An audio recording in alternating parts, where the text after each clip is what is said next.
Good evening friends.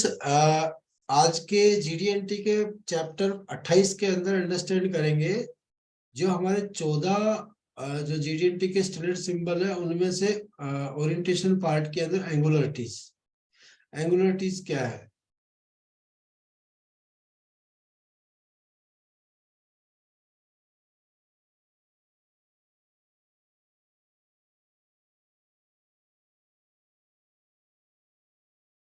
तो यहाँ पे जो हम फॉर्म की बात कर रहे थे, एक फॉर्म, एक आपका प्रोफाइल, और अभी आया है हमारा ओरिएंटेशन के अंदर एंगुलरिटी, पैरेललिज्म और परपेंडिकुलरिटी, ये 3 पार्ट आते हैं। सो हम पहले अंडरस्टैंड करते हैं एंगुलरिटी को। एंगुलरिटी क्या चीज होती है?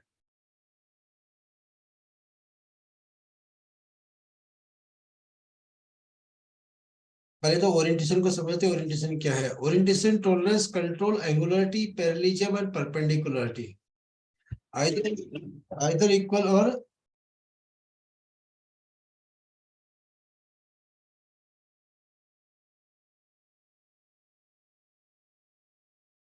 ओरिएंटेशन जो है हमारी,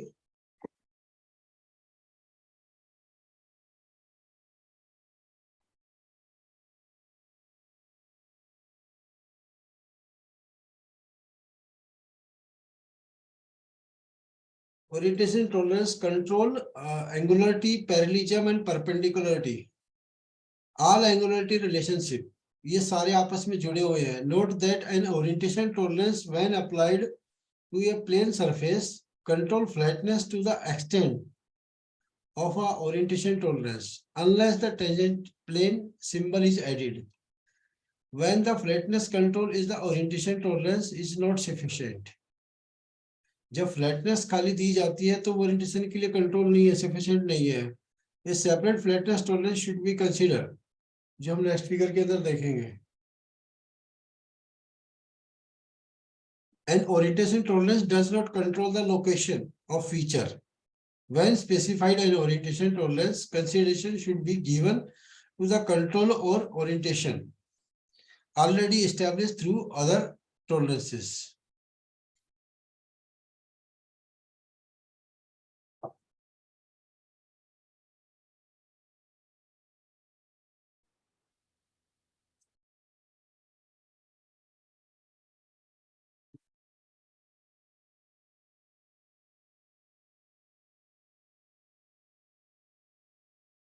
जो 14 पैरामीटर होते हैं उनमें से straightness, flatness, cylindricity, circularities, profile of a surface, profile of a line, ये कल हमने अंडरस्टैंड किया था। आज हम बात करें ओरिएंटेशन के अंदर एंगुलरिटीज का। फिर उसके बाद पैरेललिज्म और परपेंडिकुलरिटी, फिर उसके बाद आएगा लोकेशन। लोकेशन में 3 पार्ट आते हैं, पोजीशन, सिमेट्री और कॉन्सेंट्रिसिटी। उसके बाद आएगा रनआउट। रनआउट में 2 पार्ट आते हैं, एक रनआउट और एक टोटल रनआउट। अब एंगुलरिटी के बारे में बात कर रहे हैं। एंगुलर की डेफिनेशन क्या है? एंगुलरिटीज की जो डेफिनेशन है वो angularity is the symbol that describes the specific orientation of one feature to another at the preferred reference angle.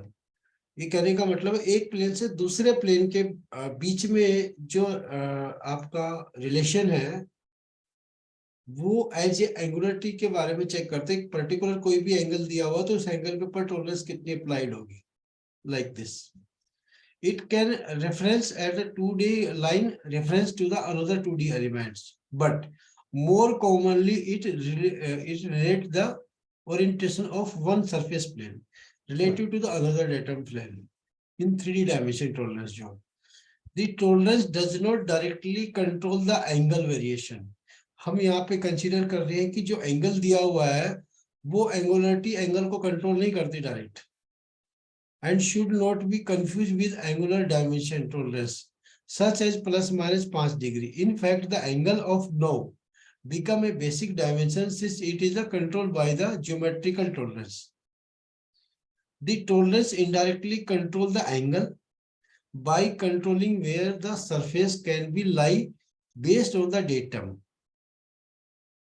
The tolerance indirectly control the angle by controlling where the surface can lie based on the datum.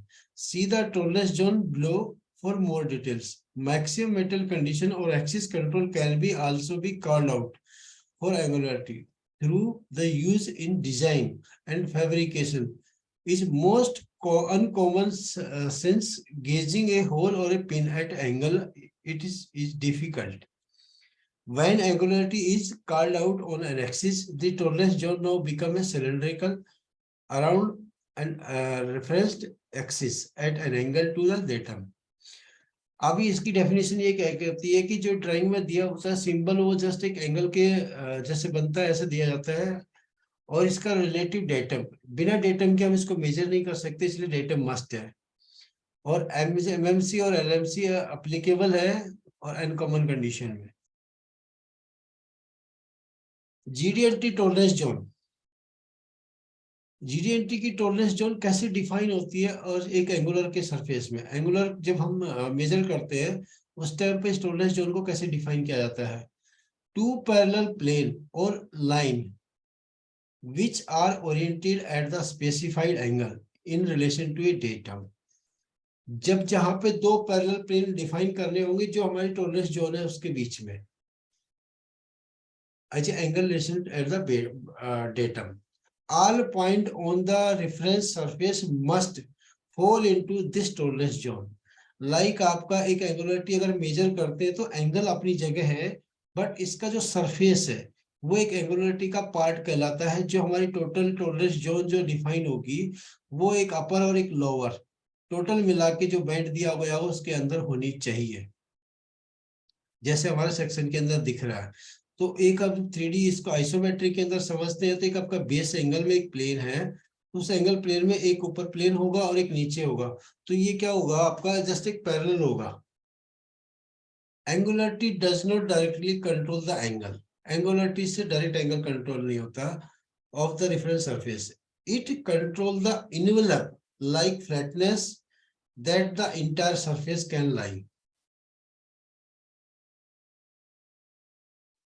इसका measurement कैसे कर सकते हैं gazing कैसे बनाया जाता है इसका इसको गेजिंग के लिए हम उसको गेज ब्लॉक पे चेक करते हैं या फिर उसका क्या बोलते हैं साइन बार से angularity is a measure by the constraining a part usually with a sine bar tilted on the reference angle so that the reference surface is now parallel to the granite slab.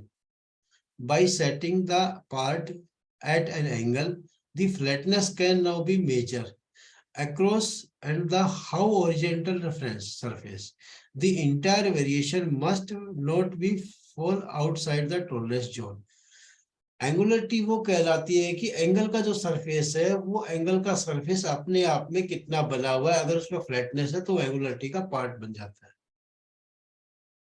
Like जैसे अभी हम कैसे major कर सकते हैं sine बार में part को रखो और हाइट गेज से इसको प्लेट को पूरे को मूव करो तो अप और डाउन की जो वैल्यू मिनिमम और मैक्सिमम जो आ रही है उसको पूरा टोटल एड ऑन करके जो वैल्यू आएगी वो हमारी टॉलरेंस जोन कहलाएगी और उससे ज्यादा नहीं जानी चाहिए जो हमारी defined tolerance zone relation to other GD&T symbol इसका दूसरे सिंबल से क्या लिंक है perpendicularity and parallelism are actually refined form of angularities एक एंगुलरिटी हो गया और एंगुलरिटी को ही और जो और रिफाइन करते हैं तो वहां पे हमारा परपेंडिकुलरिटी एंड पैरेललिज्म दोनों मिला के जो बनता है वो एक एंगुलरिटी कहलाता है perpendicularity describe angularity at 90 degree at parallelism describe it's 0 degree parallelism होगी कि 0 डिग्री पे होगा और जहां पे हम परपेंडिकुलरिटी की बात करते हैं परपेंडिकुलरिटी 90 डिग्री पे होगा all of these are profile of orientation and are used in the exact same way they also can be used with control on axis under maximum metal condition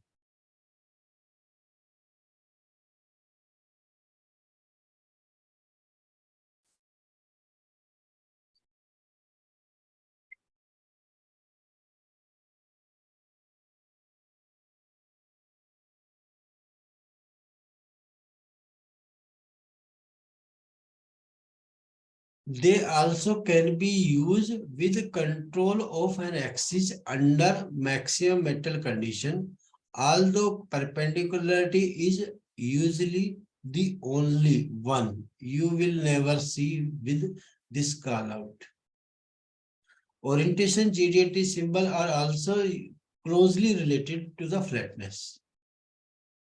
जो orientation tolerance होता है वो flatness से link करता हुआ होता है. When the surface are in flat plane, when you call out any of orientation symbol, flatness is implied. You are measuring a surface variation between two parallel planes, flatness. However, the biggest difference is it is orientation call out and measure with the respect to the datum, where flatness is not.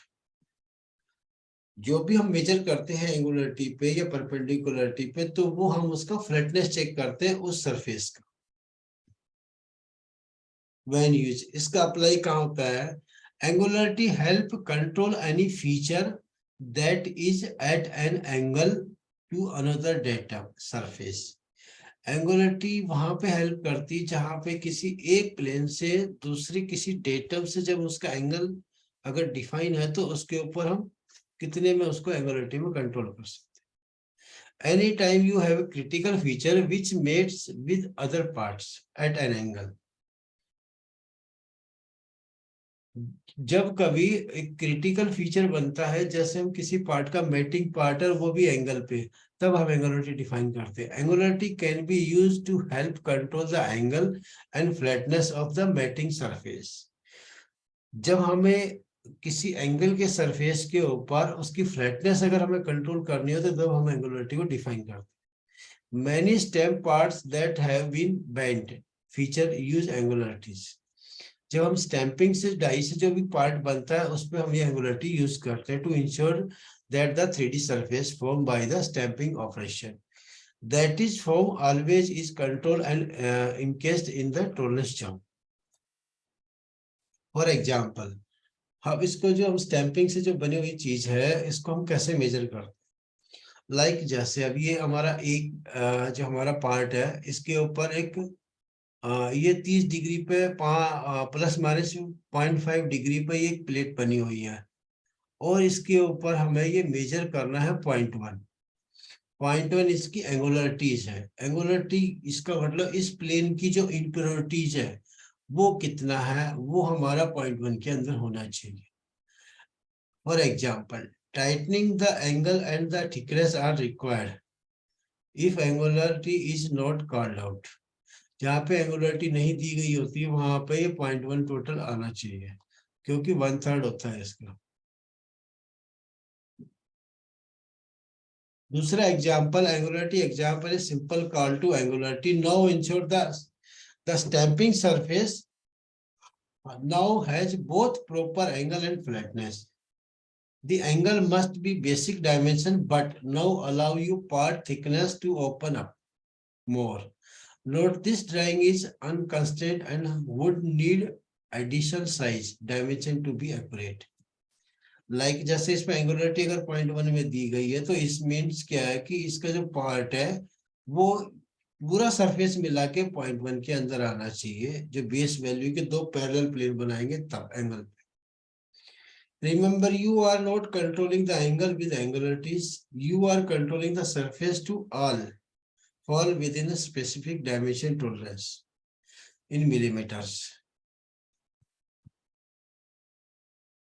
So ये था हमारा